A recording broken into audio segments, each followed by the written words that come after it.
Momento do Discipulado. A genealogia é uma leitura que normalmente os crentes não gostam de fazer. É muito chato, enjoado. Fulano gerou cicrano e tal. E fulano, cicrano e beltrano é número hoje em dia. As igrejas não identificam mais as pessoas e fulano, você quando vai à igreja é apenas mais um número. E se o número total for pequeno, você não vale muito, porque a reunião vai ficar desanimada. E há alguns artistas, tipo cantores ou pregadores, testemunhadores, estrelas, que não gostam de falar para pouca gente. E se você for e o número for pequeno, eles até ignoram tudo e vão embora, arranjam uma desculpa e não falam, não cantam, não se apresentam. Ou seja, você não representa nada, a não ser que o número de pessoas seja grande. Infelizmente, esse é o espírito vigente no meio evangélico no Brasil, mas que não é privilégio do Brasil. Isso é a situação do mundo todo, infelizmente. Na China, essa questão, quando houve uma certa abertura de 30 anos passados para cá, os crentes entraram nessa de massificação e estão sofrendo agora as consequências disso, uma perseguição fortíssima. No Brasil, que segue os Estados Unidos, na África, este modelo é o mesmo. Infelizmente, na Coreia do Sul também, este modelo de massificação faz com que a pessoa seja um número na multidão. Fulano gerou cicrano, beltrano, tal, e muito disso está na Bíblia. Mas há exceções também. De vez em quando tem um comentário a respeito de alguém. Por exemplo, em 1 Crônicas 8:40, os filhos de Ulão foram homens valentes, flecheiros, e tiveram muitos filhos e netos, 150. Todos estes foram dos filhos de Benjamim. Pois é, um ou outro comentário desses nos ilustra alguma coisa. Houve alguém que fez diferença. O que é fazer diferença? Não é aparecer, se mostrar e ser importante. Fazer diferença é você consagrar sua vida a Deus de tal maneira que influencie os outros. Muitos crentes não evangelizam. Hoje o mundo já está um pouco saturado para a evangelização e o Brasil faz parte disso. O Brasil está bastante saturado. Raramente você vai achar uma pessoa virgem para o evangelho, ou seja, que não conhece o evangelho. Normalmente já foi de igreja, é desviado, é filho de crente, tem parente que já falou do evangelho. Normalmente eles tiveram sempre um mau testemunho, por isso eles não são do Senhor, mas se consideram vacinados, não evangelizados, vacinados contra o evangelho, infelizmente.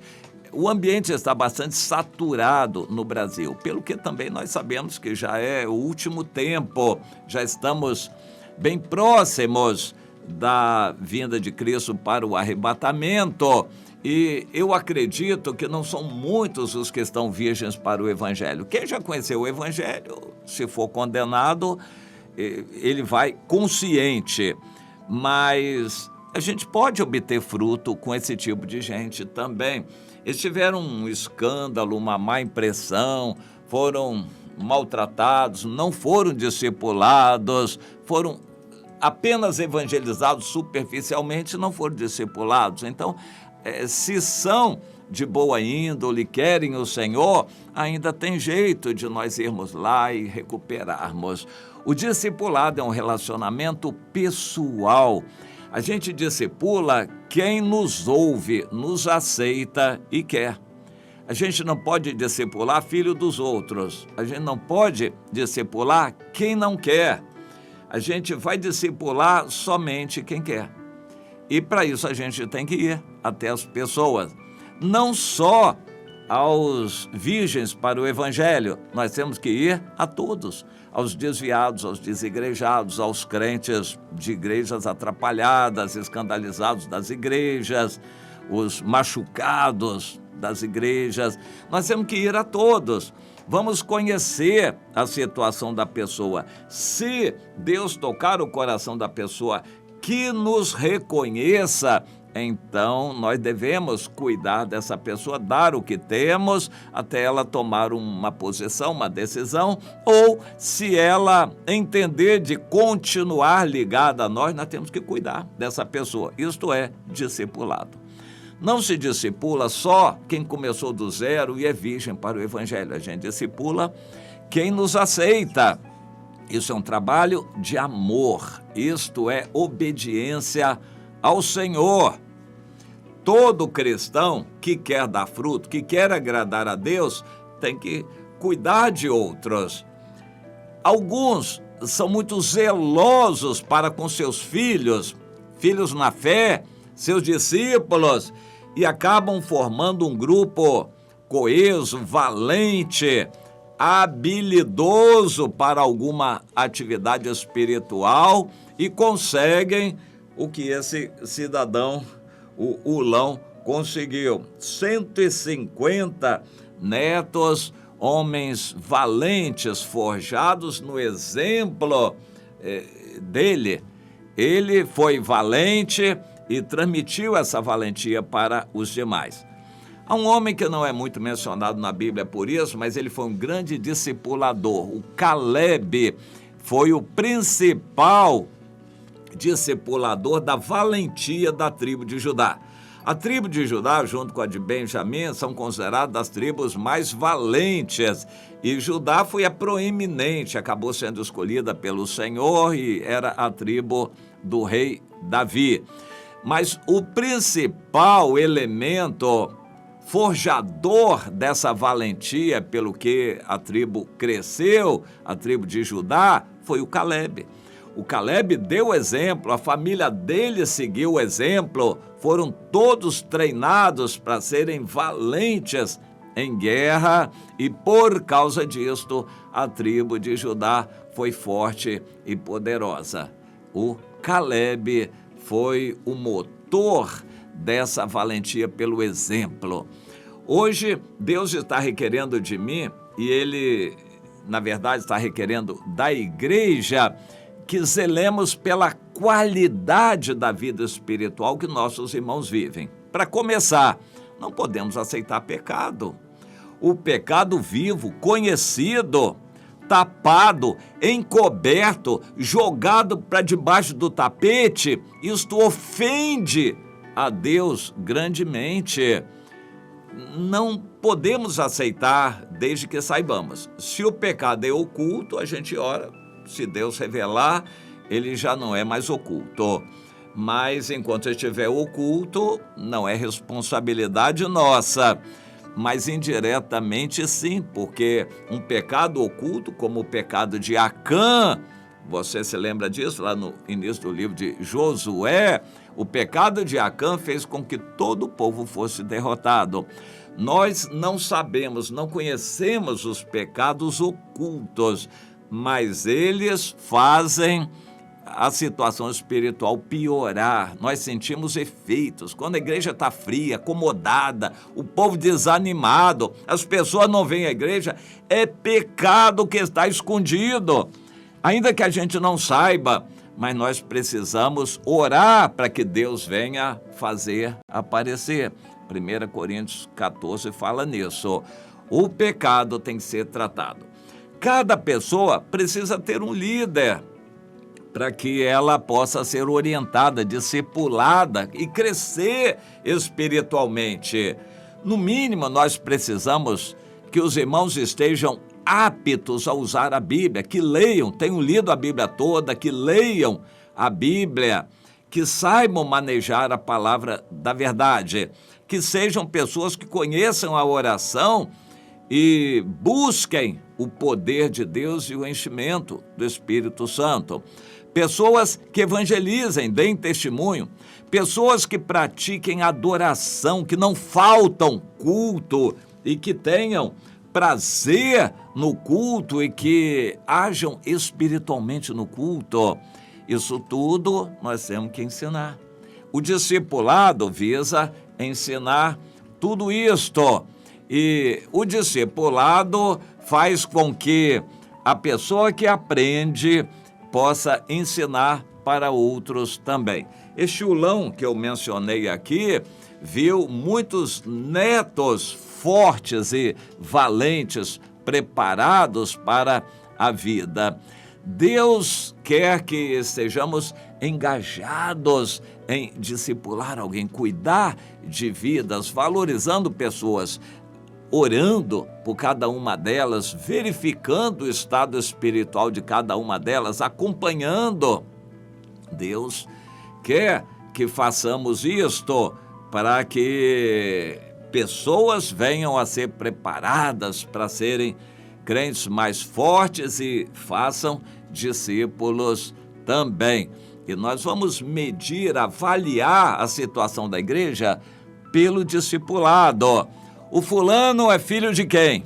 Ele é discípulo do cicrano ali, então está bem. Ele está crescendo? Se ele não está crescendo, Deus vai cobrar do pai espiritual dele. Há um ditado antigo e não é muito apropriado, mas ele diz que filho feio não tem pai. Ninguém quer ser pai de filho bandido, de gente errada. O pai tem vergonha de dizer que um filho bandido é filho dele. O pai se alegra com o filho vitorioso, passou no vestibular, o filho estudioso, um filho espiritual, é louvador na casa do Senhor, é evangelista, ganha almas. O pai enche o peito para se gabar de um filho assim.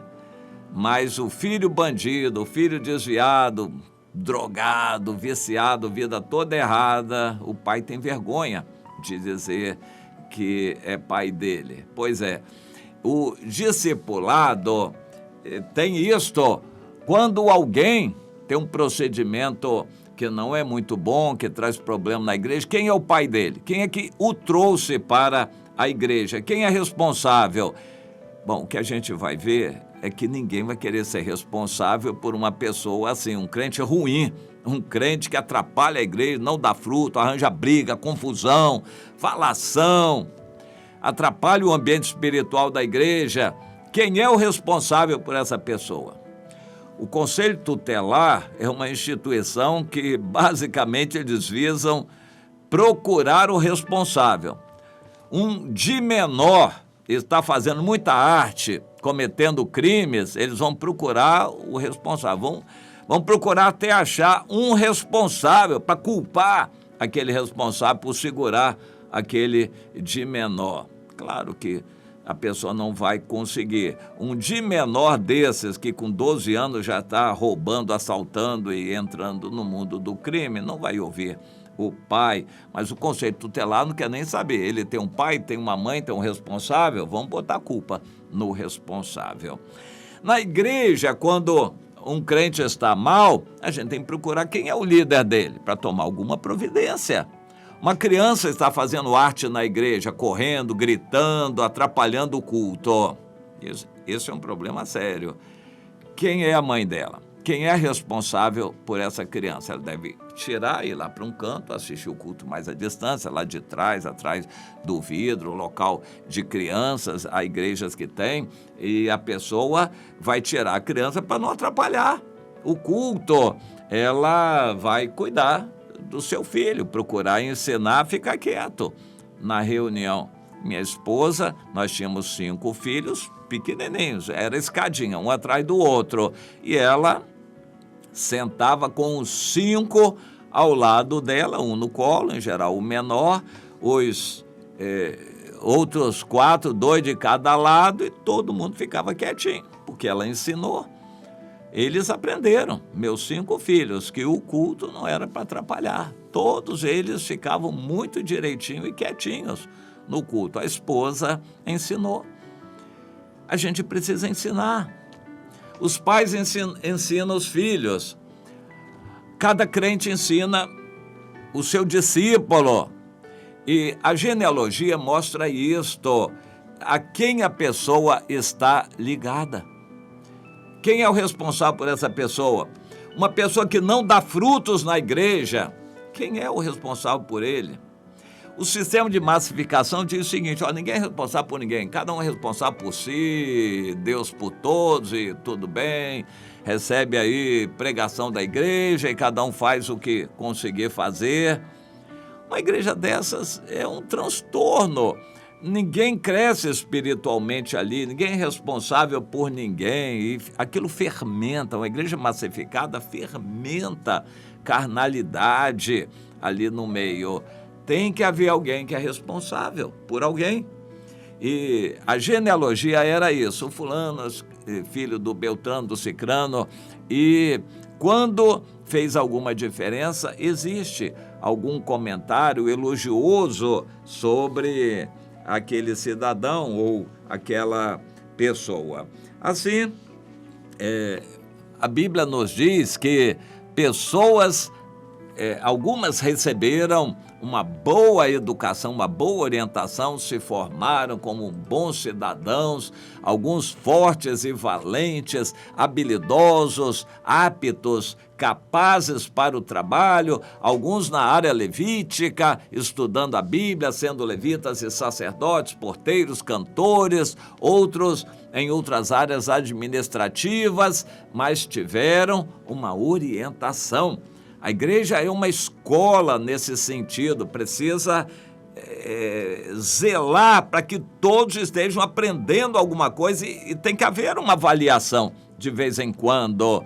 Um crente que passa um ano inteiro sem dar fruto nenhum na igreja, alguém tem que falar com ele alguma verdade. Mas então, nós temos que seguir os bons exemplos.